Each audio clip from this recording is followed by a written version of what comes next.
Ang kalabasang ito ay organic ang pagkatanim, sapagkat ito ay nilagyan ko ng bulate.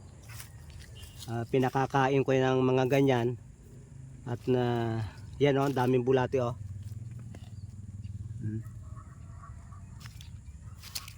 Yan yan. Yan o. Ito. Basa o, basa. Yung kanay tuyong-tuyo na, pero siya basa pa din.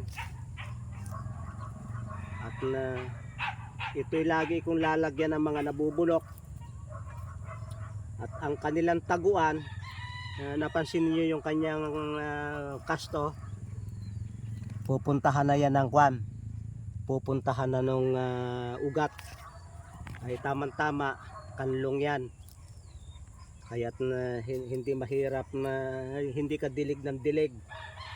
At pagkaganyan ng kalabasa, alam ba yung ang paraan ng kung gusto nyong organic, mga 10 sako, isang hukay ng nabubulok na ipot ng manok o tae ng kabayo, kalabaw o animal manure, yun lang. Huwag nyo lalagyan ng fertilizer. At pag yun ay talagang nabubulok na, abot hanggang sa labas ng bakod yung inyong kalabasa. Gapang ng gapang. Ang kalabasa ay isang uri ng halaman na gumaganda ng walang artificial fertilizer. At sapagkat ito'y ito'y papaya, nako, pinunta ka na ng nilagyan ko ito ng vermiworm. Tingnan natin, makikita ko sa inyo.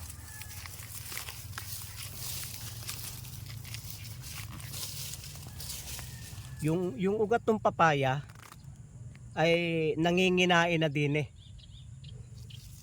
Alamin nyo, kung saan abot yung dahon, hanggang doon na yung ugat. Kaya yan, hanggang doon na yung ugat niyan.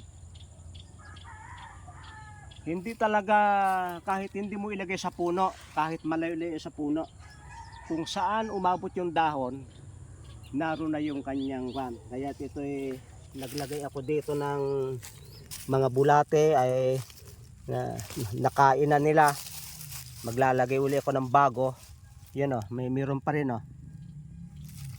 Yan, tuwan-tuwa sila dyan. Pero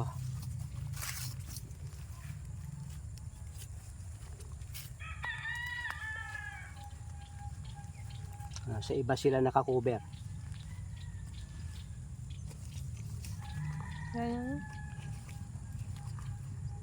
Kaya yung ugat ng papaya nakakaabot na diyan. Kaya pwedeng